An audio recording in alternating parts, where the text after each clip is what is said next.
कैसे हैं आप सभी। तो गाइज आपके लिए मैं लेके आई हूँ एक सीरीज जिसमें मैं आपके साथ डिस्कस करने वाली हूँ छोटे छोटे कंसेप्ट जो बहुत बार पूछे जाते हैं, सो दैट हमारा जो एग्जामिनेशन अभी आ रहा है, कुछ ज्यादा समय हमारे पास है नहीं, लास्ट का 1 मंथ है, तो इस टाइम पीरियड पे हम छोटे छोटे कंसेप्ट्स को अच्छे से समझ सकें, डिटेल में क्वेश्चन के साथ अच्छे से समझ सकें कैसा क्वेश्चन पूछा गया और कैसे उसको सॉल्व करना है।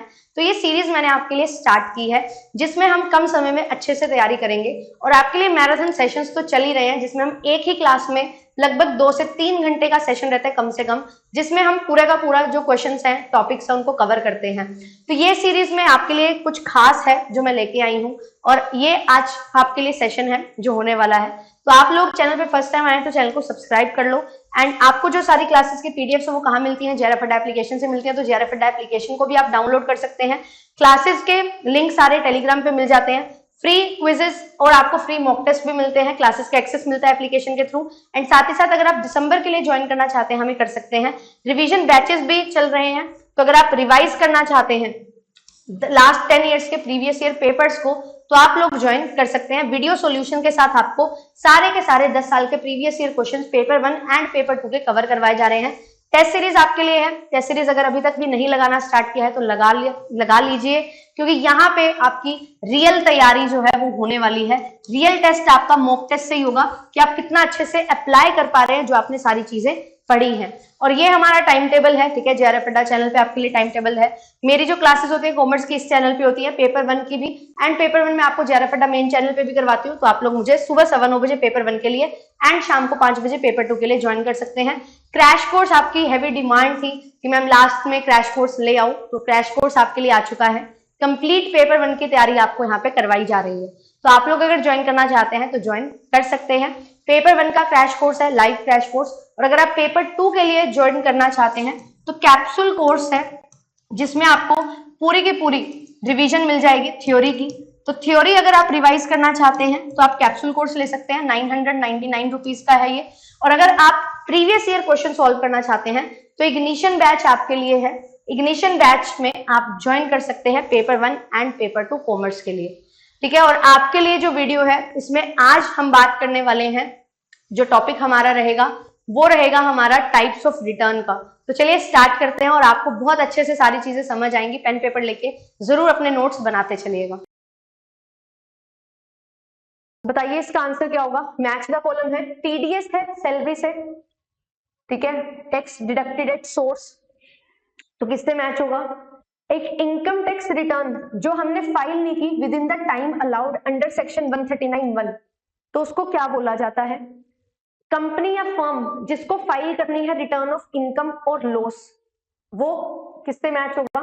ठीक है, तो किस रिटर्न में फाइल करना है ये चीज आपको बताना है। डोमेस्टिक कंपनी है जिसको टैक्स पे करना होता है 18.5% का बुक प्रॉफिट पे और टैक्स 25% के हिसाब से, अगर उसने ऑप्ट किया है सेक्शन 115 BA को, विच एवर इज हायर 18.5% या 25%, किस में ये प्रोविजन आपको दिया गया है? ओके, तो ऑप्शन नंबर ए आंसर आ रहा है। And yes, option number A is the very correct answer. Option number A, TDS जो है वो 92 सेक्शन में यहाँ पे डिडक्ट होती है। टीडीएस से आपको क्या चीज ध्यान रखनी है? टीडीएस के हमें सेक्शन याद रखने हैं, ठीक है। बहुत सारे सेक्शन है यहाँ पे, 192, ठीक है, 193, 194, बहुत सारे, 195, इसके साथ आगे आगे ऐसा नहीं है कि सिर्फ यही सेक्शंस हैं, इसके साथ आगे और अल्फाबेट्स भी जुड़े हुए हैं। तो सबसे पहला सेक्शन जो हम याद रखते हैं टीडीएस में वो हमारे पास होता है सेक्शन 192, ठीक है। टीडीएस फॉर सैलरी यहाँ पे होता है। तो ये क्या होता है? जो एम्प्लॉयर है वो सैलरीड एम्प्लॉय जो होता है उसकी सैलरी देने से साथ साथ ही उसका टीडीएस है जो डिडक्ट कर लेता है, ठीक है। फिर इसके बाद इनकम टैक्स रिटर्न जो आपने फाइल नहीं की 139(1) में, मतलब आपको रिटर्न फाइल करनी थी, आपने नहीं फाइल की, तो जब टाइम लिमिट निकल जाता है उसके बाद आप फाइल करते हो, उसको बोलते हैं बिलेटेड रिटर्न, ठीक है, कि आपकी ड्यू डेट के बाद आप फाइल कर रहे हो। देन इसके बाद कंपनी और फर्म जिसको रिटर्न ऑफ इनकम फाइल करनी होती है, अब कंपनी के लिए जरूरी होती है, कंपलसरी होती है कि उसको रिटर्न फाइल करनी ही करनी है, तो वो होती है वॉलंटरी रिटर्न यहाँ पे, ठीक है। रिटर्न ऑफ इनकम और लॉस, यहाँ पे बात देखो किसकी की जा रही है? कंपनी और firm is required to file its return of income और लॉस। जब इनकम और लॉस की यहाँ पे बात आएगी तो हमारी वो वॉलंटरी रिटर्न में चली जाएगी, ठीक है। फिर डोमेस्टिक कंपनी जिसको टैक्स पे करना होता है, ये किसके प्रोविजन के अकॉर्डिंग होता है? Minimum alternate tax MAT provision के अकॉर्डिंग कंपनीज को 115 जेबी सेक्शन के तहत ये प्रोविजन है जो दिया जाता है, ठीक है, कि उनका जो जितना टैक्स रेट है ना उसको कम करने की यहाँ पे कोशिश की जाती है। अभी जो मैट होता है ये कंपनीज के लिए है, ठीक है। एएमटी होता है एक प्रोविजन, एएमटी क्या होता है 115 जेसी सेक्शन के तहत, वो क्या होता है, ये अदर देन कॉर्पोरेट्स के लिए होता है, ऑल्टरनेट मिनिमम टैक्स इसको बोला जाता है। अब इस क्वेश्चन में आंसर तो इसका ऑप्शन नंबर ए हो जाएगा। कुछ चीजें डिस्कस कर लेते हैं। रिटर्न ऑफ इनकम यहाँ से क्वेश्चन कंपलसरी है जो बनेगा ही। तो यहाँ पे आपको सेक्शन 139 के तहत जब आप रिटर्न फाइल करते हो तो इसको क्या बोला जाता है, कंपनी और फर्म्स के लिए क्या है, ये कंपलसरी है। अदर पर्सन के लिए कब कंपलसरी होती है, जब आपकी total income basic exemption limit से ज्यादा हो जाती है। और अब असेसमेंट ईयर 24-25 में हमारी बेसिक एग्जम्पशन लिमिट कितनी है, 3 लाख है, ठीक है। बाय डिफॉल्ट हमारी अब 3 लाख की यहाँ पे लिमिट है। अगर total income of filing of ROI income before claiming chapter 6 से डिडक्शन, अब आपको क्या देखना है कि टोटल इनकम का मतलब क्या है। टोटल इनकम का मतलब है अगर आपको रिटर्न ऑफ इनकम टैक्स भरनी है, रिटर्न ऑफ इनकम भरनी है, तो जितने भी आपकी यहाँ पे इनकम है डिडक्शंस लेने से पहले, और ये जो हमारे पास कैपिटल गेन की डिडक्शन है, इस बार नेट में पेपर में क्वेश्चन आया था, जो कैपिटल गेन की एग्जम्पशंस है ना उनको लेने से पहले, अवेल करने से पहले जो आपकी इनकम होगी वो टोटल इनकम आपकी रिटर्न ऑन इनकम के लिए है, ठीक है। फिर इसके बाद कोई भी पर्सन जिसने इस सेक्शन के तहत रिटर्न नहीं फाइल करनी, बट क्या है उसने अपने बैंक में डिपॉजिट कर रखे हैं 1 करोड़ से ज्यादा पैसे, ठीक है, 1 करोड़ या इससे ज्यादा, फॉरेन ट्रेवल पे गया और वहां पे 2 लाख या उससे ज्यादा का खर्चा कर दिया, इलेक्ट्रिसिटी बिल जो है उसने 1 लाख से ज्यादा का पे किया है एग्रीगेट, मतलब पूरे के पूरे साल में, तो ये तीनों कंडीशन अगर आप फुलफिल कर देते हो तो भी आपको यहाँ पे रिटर्न फाइल करनी होती है, ये आपके लिए जरूरी हो जाती है। फिर इसके बाद एक और है रूल 12AB। ये जो रूल 12AB है ये इस बार क्वेश्चन आया था, तो ध्यान दो इस पे। Total sales in the business, जितनी भी आपकी सेल्स हुई है बिजनेस में, अगर वो 60 लाख से ज्यादा है तो भी आपको रिटर्न फाइल करनी है।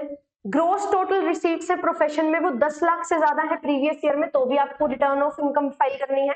एग्रीगेट टीडीएस और टीसीएस जो है वो आपका मोर देन और इक्वल टू है किसके, 25 लाख, टर्नओवर जो है आपकी वो 25 लाख उससे ज्यादा है, और 50 लाख है सीनियर सिटीजन के केस में, तो भी आपको जरूरी है फाइल करनी रिटर्न ऑन इनकम। और फिर एग्रीगेट अमाउंट जो है इक्वल टू और ग्रेटर देन है किसके, 50 लाख के, एक या एक से ज्यादा सेविंग अकाउंट में। मान लो आपके 2 सेविंग अकाउंट है, 3 सेविंग अकाउंट है, तो उसमें भी अगर आपके यहाँ पे एग्रीगेट अमाउंट 50 लाख या उससे ज्यादा है तो भी आपके लिए जरूरी है कि आप रिटर्न फाइल करेंगे। This is very very important, बहुत कम बच्चे हैं जो इसको करते हैं। अब देख लो ये चीज हमने तो कवर की थी और यहाँ पे पेपर में भी आई हुई है, क्लियर, तो ये चीज ध्यान में रखना। अब आगे देखो और क्या क्या चीजें हैं सेक्शन 139(1). अब यहाँ पे रिटर्न जब आप फाइल करते हो उसकी ड्यू डेट क्या होती है, तो यहाँ पे अगर आप असेसी हैं जिनको यहाँ पे 92E सेक्शन के तहत अपनी रिटर्न ऑफ इनकम फाइल करनी होती है, मतलब वो लोग जिनकी जो ट्रांजेक्शन है वो फॉरेन नेशन से भी होती है, तो उनके लिए यहाँ पे 30 नवंबर की तारीख है, ड्यू डेट है।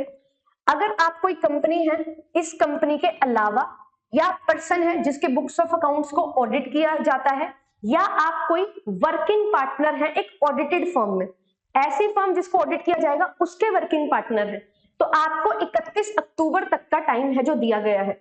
और जो लोग इन दो कैटेगरी में नहीं आते वो लोगों के लिए 31 जुलाई है। अगर आप इंडिविजुअल की बात करते हैं, आपकी मेरी बात मैं करूं तो हमारे लिए 31 जुलाई है जो रिटर्न फाइल करने की लास्ट डेट है रेलिवेंट ईयर की, असेसमेंट ईयर की, ठीक है, तो ये चीज आपको ध्यान रखनी है।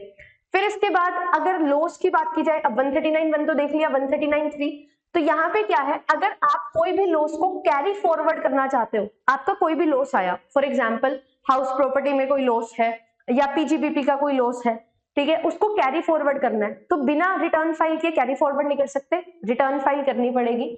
File is same manner as ROI, जैसे हमने 139(1) में की थी सेम उसी तरीके से फाइल करनी होती है, कंपल्सरी नहीं है, ठीक है, एक्सेप्ट कंपनी और firm, but it should be filed to carry forward losses. जरूरी नहीं है कि करनी पड़ेगी, अगर लॉसेस कैरी फॉरवर्ड करना चाहते हो तो करनी पड़ेगी, आपको कोई फाइन नहीं लगेगा कि आपने अपनी रिटर्न फाइल नहीं करी, बट अगर आपके जो लॉसेस होंगे वो कैरी फॉरवर्ड नहीं होंगे, उस चीज के लिए फिर आप फाइट नहीं कर सकते कि मेरे लॉसेस आगे क्यों नहीं जा रहे, ठीक है।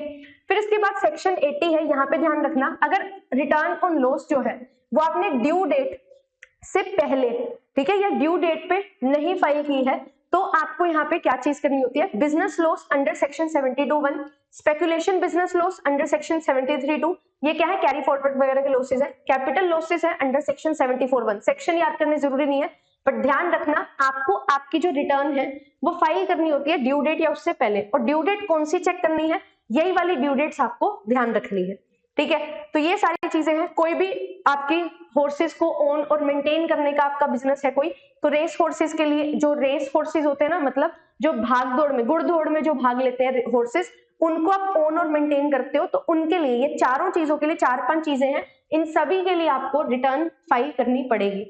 फिर इसके बाद आगे क्या है, losses which can be carry forward even ROL is filed after due date. अब ये चीज ध्यान रखो, रिटर्न ऑफ लॉस तो फाइल करनी पड़ेगी, अगर ऑन और बिफोर ड्यू डेट कर दी तो ये 5 तरीके के लॉस है कैरी फॉरवर्ड हो जाएंगे। अगर आपने कैरी फॉरवर्ड करने हैं लॉसेस बट आपने ड्यू डेट पे फाइल नहीं की रिटर्न ऑफ लॉस, तो भी आपके कुछ लॉसेस हैं 2 जो आपके कैरी फॉरवर्ड हो जाएंगे, मतलब फाइल तो करनी है रिटर्न बट ड्यू डेट के बाद की। तो हाउस प्रॉपर्टी और unabsorbed depreciation, very very important, यहां से क्वेश्चन बन सकता है। फिर इसके बाद यहाँ पे और चीजें क्या है कि इंट्रा हेड और inter head set of possible होता है अगर आप आरओएल जो है वो ड्यू डेट के बाद भी फाइल करते हो। मतलब इंट्रा हेड और इंटर हेड का मतलब क्या है कि आपने मान लो हाउस प्रॉपर्टी में ही 2 आपकी हाउस प्रॉपर्टी थी, उनका आप कैरी फॉर जो लॉसेस है उनको सेट ऑफ कर रहे हो, ठीक है। और इंट्रा हेड में यहाँ पे क्या चीज है, जैसे कि कैपिटल गेन्स की हम बात करते हैं, तो short term capital gain, long term capital gain. तो हमारे जो शॉर्ट टर्म कैपिटल लॉसेस हैं, शॉर्ट टर्म कैपिटल लॉसेस, वो हमारे लॉन्ग टर्म कैपिटल गेन से भी क्या हो जाते हैं, वो सेट ऑफ हो जाते हैं। तो इंटर हेड भी यहाँ पे आपकी क्या हो सकती है, ये चीज सेट ऑफ हो सकती है, ये चीज आपको ध्यान में रखनी है, ठीक है। और एक दूसरे से भी आप ध्यान में रखना, एक दूसरे से भी, जैसे कि अगर मैं बात करूं कि हमारे पास जो स्पेसिफाइड बिजनेस होते हैं, ठीक है, जो 35 AD में आते हैं, वो सारे के सारे जो बिजनेस के लॉसेस होते हैं ना, वो आप हाउस प्रॉपर्टी की इनकम से भी सेट ऑफ कर सकते हो, ये चीज भी आपको अलाउड है। और जो ब्रॉड फॉरवर्ड लॉसेस हैं वो भी कैरी फॉरवर्ड हो जाते हैं अगर आपने जो रिटर्न ऑफ लॉस है वो विद इन क्या की है, ड्यू डेट के सबमिट कर दिया, विद इन ड्यू डेट मतलब ड्यू डेट से पहले पहले, तो आपके ब्रॉड फॉरवर्ड लॉसेस जो है वो कैरी फॉरवर्ड हो जाएंगे, क्योंकि ये कंडीशन हमारे पास है कि अगर आप लॉसेस को कैरी फॉरवर्ड करना चाहते हो तो रिटर्न ऑफ लॉस फाइल करना जरूरी है, तो वो चीज के चलते ये यहाँ पे पॉइंट आएगा। फिर इसके बाद यहाँ पे नाम याद रखो, बिलेटेड रिटर्न का जो सेक्शन है वो क्या है, 139(4) है। अब बिलेटेड रिटर्न का सेक्शन 139(4) क्या बोलता है, ये बोलता है कि अगर आपने ड्यू डेट तक अपनी रिटर्न फाइल नहीं की तो आपको समय मिलेगा, ठीक है, थोड़ी देर तक भी आप फाइल कर सकते हो और उस रिटर्न को हम बोलेंगे बिलेटेड रिटर्न। अब यहाँ पे क्या क्या चीज होती है, टाइम लिमिट कितना है, अब ये ध्यान रखना, यहां से बनता है क्वेश्चन। आपके पास 2 केस हैं यहाँ पे।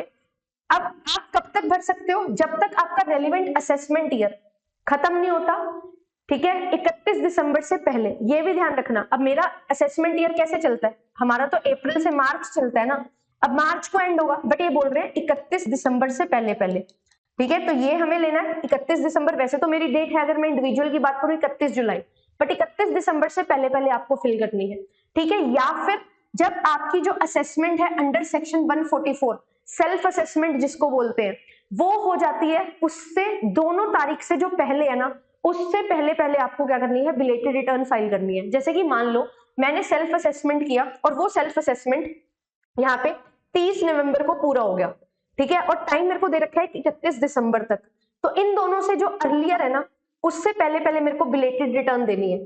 तो 30 नवंबर से पहले पहले या 31 दिसंबर से पहले पहले, जो इनमें से अर्लियर है, मतलब कि 30 नवंबर, तो 30 नवंबर से पहले पहले मेरी क्या हो जानी चाहिए, बिलेटेड रिटर्न फाइल हो जानी चाहिए। अगर मैंने जो अपनी सेल्फ असेसमेंट है वो की कब, मैंने की यहाँ पे मान लो 31 जनवरी को, ठीक है, 31 जनवरी को, तो उस डेट में क्या होगा, मेरे को 31 दिसंबर से पहले पहले अपनी क्या करनी पड़ेगी, 31 दिसंबर से पहले पहले अपनी रिटर्न फाइल करनी पड़ेगी। तो आप ये बोल सकते हो कि 31 दिसंबर was the last date, is the last date, ठीक है, 31 दिसंबर क्या है हमारे लिए, आखिरी दिन है बिलेटेड रिटर्न को फाइल करने का। क्लियर। अब इसके बाद बोल रखा है कि आपको ना कभी कभी क्या होता है, आपने जो रिटर्न भरी उसमें ना कुछ गड़बड़ हो गई, नोइंगली नहीं अननोइंगली, और बाद में आपको पता लगा कि इसको सही करना है, तो आप रिवाइज कर सकते हो। तो 139(1) के तहत भरा उसको भी रिवाइज कर सकते हो, लॉस वाली भी रिवाइज हो जाती है, और ये जो आपकी बिलेटेड रिटर्न है ना ये भी रिवाइज हो जाती है। और इसका सेक्शन क्या है, अगर आपको इसको रिवाइज करना है, सेक्शन ध्यान रखना 139(5) है, ठीक है। और 139(5) में यहाँ पे क्या है कि अगर कोई असेसी को ऐसा लगता है कुछ गड़बड़ कर दी उसने, कुछ भूल गया वो, ठीक है, नोइंगली नहीं की, अनजाने में कुछ हुआ है, तो वो उसको क्या कर सकता है, रिवाइज कर सकता है। और यहाँ पे रिवाइज कैसे करना है, यहाँ पे देखो टाइम लिमिट क्या है, वही सेम 31 दिसंबर या एंड ऑफ रेलिवेंट ईयर इससे पहले, और जब आपकी असेसमेंट कंप्लीट होती है 143(3) में, अब या फिर 144 में, जो भी आपका सेक्शन अप्लाई होता है वो उससे पहले आप लोग क्या कर सकते हैं, अपनी रिवाइज कर सकते हैं रिटर्न को, ठीक है। कितनी बार करवाना है, 5 बार करवाना है, 5 बार करवाओ, 10 बार करवाना, 10 बार करवाओ, कोई दिक्कत नहीं है, ठीक है। और ये बोल रहा है कि रिटर्न ऑफ लॉस भी हो जाती है क्या, तो यस मैंने बता ही दिया कि रिटर्न ऑन लॉस भी जो होती है वो भी आपकी रिवाइज हो जाती है, उसमें भी कोई दिक्कत नहीं आती है, ठीक है। तो ये चीज आपको ध्यान में रखनी है। अब इसके बाद एक और होती है, एक होती है डिफेक्टिव रिटर्न। अब आपने रिटर्न फाइल कर दी, आपने नोइंगली क्या किया, कुछ ना कुछ जानबूझ के उसमें गलत फिल कर दिया, तो वो क्या होती है, वो अब आपके लिए डिफेक्टिव रिटर्न है, ठीक है। रिटर्न डिफेक्टिव कब होगी, जब आपसे जो आपकी ग्रोस टोटल इनकम या आपके कोई भी एनेक्चर और स्टेटमेंट्स वगैरह है, जो भी आपको फाइल करने थे वो आपने फाइल नहीं किए, ठीक है। रिटर्न और इनकम किसके साथ अकम्पेयर्ड नहीं है, आपकी जो ऑडिटेड होती है, जो भी आपकी ऑडिटेड रिपोर्ट होती है वो नहीं है, ठीक है। कंप्यूटेशन आपने किस तरीके से वैल्यूज डिटरमाइन की वो चीजें नहीं है, ना ही आपने कोई टीडीएस टीसीएस एडवांस टैक्स का प्रूफ अटैच किया, ना ही आपने सेल्फ असेसमेंट टैक्स और या जितना टैक्स पे किया है वो चीज बताई। तो ये अगर सारी चीजें नहीं है तो आपकी रिटर्न डिफेक्टिव रिटर्न मानी जाएगी, क्योंकि ये डॉक्यूमेंट्स लगाना जरूरी होते हैं। फिर उसके बाद अगर आपने ऑडिट करवाना था तो ऑडिटेड P&L अकाउंट होता है आपका, profit and loss account, audited balance sheet होगी, ऑडिटर की रिपोर्ट होगी, अगर ये चीजें नहीं है तो भी आपकी रिटर्न डिफेक्टिव है। तो अब किया क्या जाता है, जो असेसिंग ऑफिसर होता है वो ना बता देता है कि आपकी रिटर्न डिफेक्टिव है, इसको आपको क्या करना है, सही करना है, और 15 दिन का टाइम दिया जाता है। अगर 15 दिन के टाइम में उसने कर दिया तो ठीक है, अगर नहीं किया, अगर रेटिफिकेशन नहीं हुई 15 दिन के लिए, तो उस रिटर्न को इनवैलिड मान लिया जाएगा, और ये मान लिया जाएगा कि कोई रिटर्न फाइल ही नहीं की।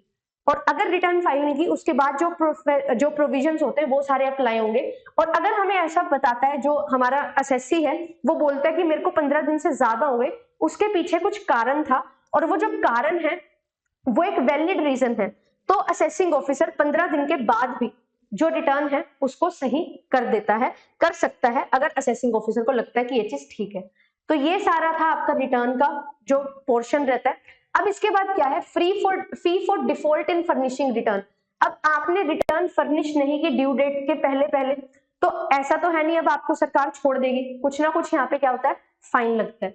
तो यहाँ पे क्या है, अगर आपकी टोटल इनकम 5 लाख से ज्यादा नहीं है तो आपको 1000 रुपए का फाइन लगेगा, बट अगर आपकी टोटल इनकम 5 लाख से ज्यादा है तो आपको 5000 का फाइन है, ये देना पड़ता है और ये अनिवार्य है।